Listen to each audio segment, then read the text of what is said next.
So how I found out that my husband of 17 years was cheating on me the entire time we were married. So the first affair I found out about, my son had come to me. He had seen a text on his dad's phone. It said, "Babe, how was your day?" And that opened up the can of worms. I found out about the first affair, 6 months long. He'd been flying to another state to see her, missing work. I thought he was at work. He worked for days at a time. So in the weeks following me finding out about the affair, of course, it was absolute hell. We ended up having all these little conversations, and he told me that he was breaking up with her and he wanted to go to counseling with me. And after the big talk where we came to this agreement, I remember walking up into my kitchen and I was so excited that maybe my marriage could be saved. And I called my mom and I was like, "Mom, we're going to go to counseling. Maybe there's something that can work. Maybe he can work through this." And remember, I think there's only one affair happening at this point. And I kid you not, hang up with my mom and ding, on my cell phone, up pops an anonymous message saying, "Hey, I just thought you should know your husband was seen out in blah blah town with another woman." And honestly, my first instinct was it has to be a prank because he's seeing somebody who is living in another state. That can't be her. So I started questioning this anonymous texter. What is going on? Like, is this for real? And she's like, I'm assuming it's a she. Yeah, there's pictures. And she starts just sending picture after picture after picture of him, let's just say, doing things that weren't with me. So turns out that he's cheating on me with the person in the other state. And then he's cheating on her, because he never actually broke up with her, with somebody he met in town. And he's cheating on her with somebody who lives in another town. I kid you not. And yeah, I'm kind of laughing about this because I've had time to process this and everything, but I don't know how to say it in any other way except that this completely destroyed me to my core, to my soul. This took every part of me and it ripped it up and it threw it in the trash and then stamped on it and lit it on fire. So all in all, I found out that he had cheated on me the first year we were married, about year 9, the 6-monther with the woman in another state, and then all these other women.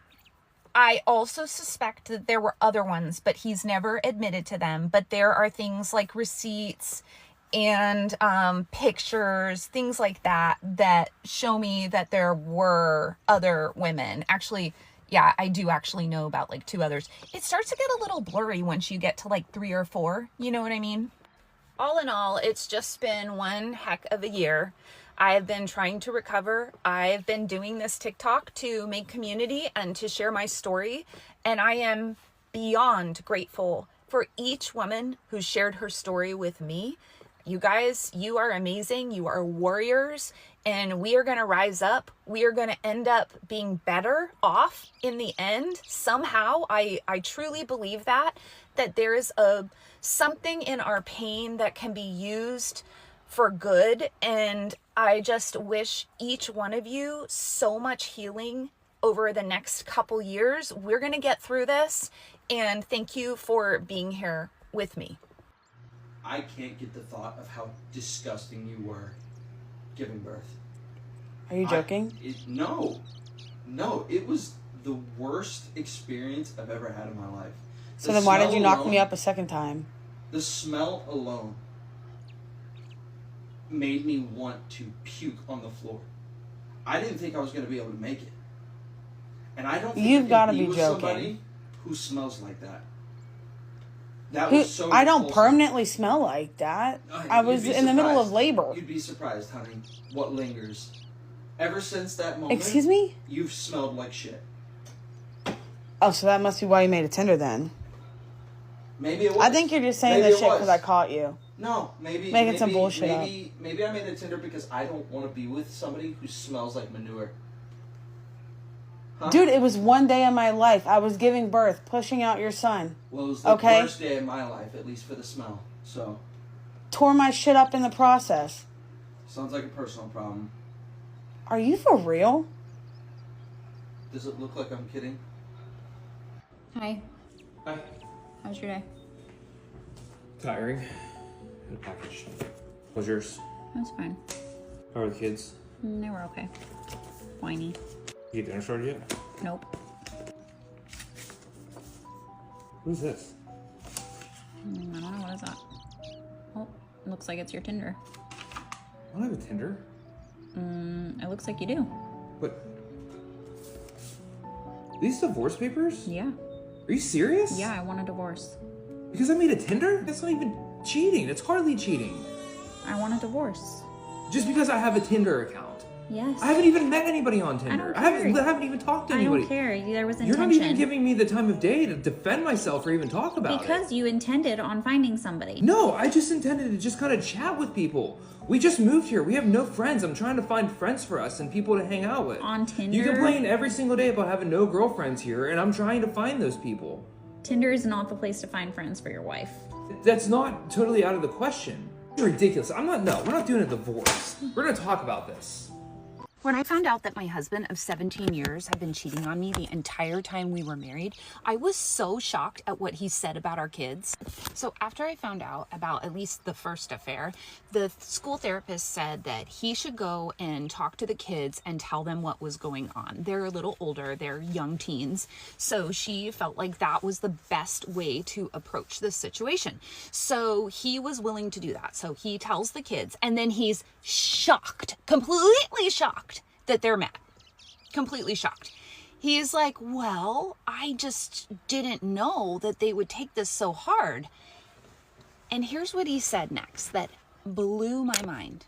He said, when I had this affair, I didn't even think about the kids.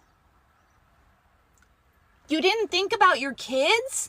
Like, you didn't think about how you going and cheating on your wife and their mother was going to affect them? Completely blows my mind. Before our nikah, he told me he had never went clubbing or consumed alcohol and that he had sex with only one person he was engaged with before. Sometime after our nikah, we went out with one of his non-Muslim college friends, and within a conversation, his friend brought up how they used to go clubbing. After hearing this, I went through so many emotions because at this point, what else could he have been lying about? We had a huge argument about it after, and his excuse was that he doesn't trust my emotions to tell me about his past.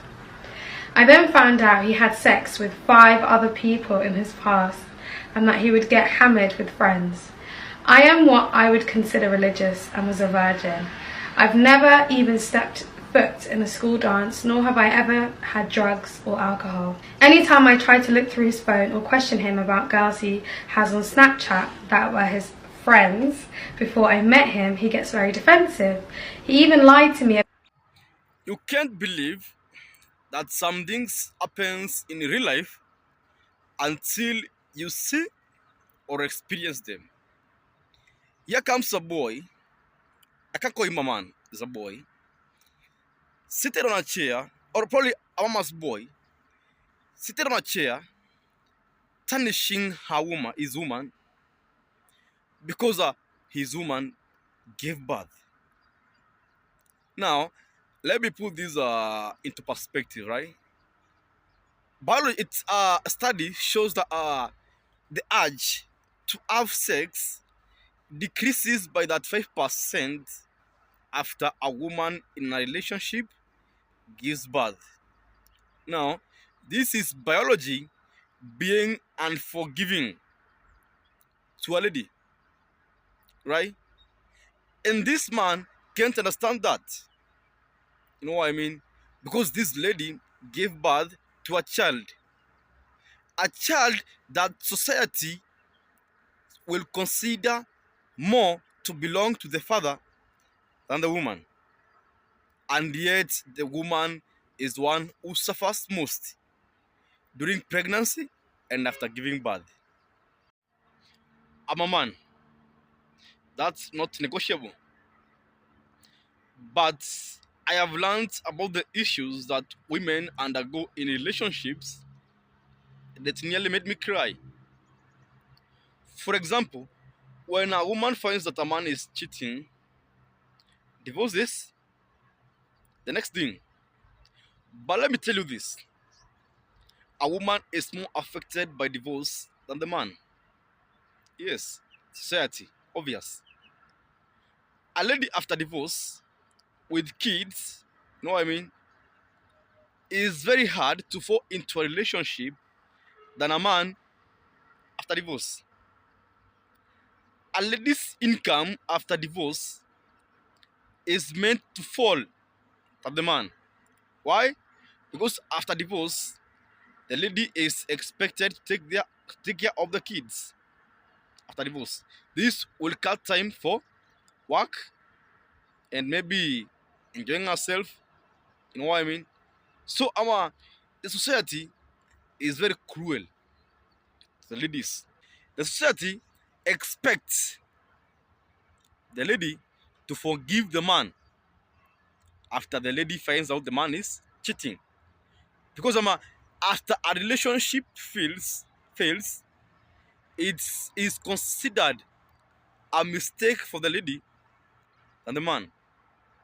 So I was having a conversation with this lady and I asked her, why are you not leaving your abusive relationship? The lady told me that she doesn't have a means to earn a living. And that's the reason that she can't leave a man. And you know what I mean? Her man is abusive. Her man comes home late in the night. A man even goes to the bedroom or the washrooms to make a call to her many fiancés she has out there, and the lady is listening, and it's in the wee hours of the night. The lady told me that they haven't had a intimate relationship with this man for almost 2 months, but she says that she's staying in the relationship because of her kids. When the marriage falls, it will be considered a fault of the lady than the man. Ladies go through a lot in these relationships. Tell me your thoughts in the comment section.